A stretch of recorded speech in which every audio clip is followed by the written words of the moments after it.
Hello, welcome to another featured application video. Today we are making a Beware of Dog sign on TroLase. You can find this file in the link below.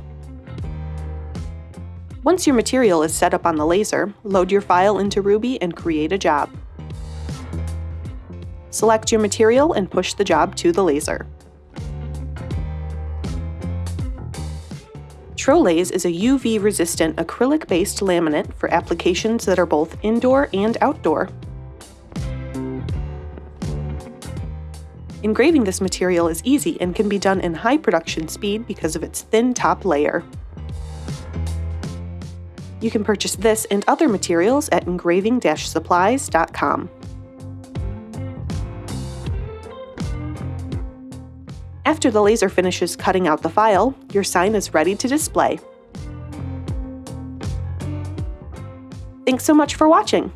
Be sure to like and subscribe for more videos and leave any questions in the comments below.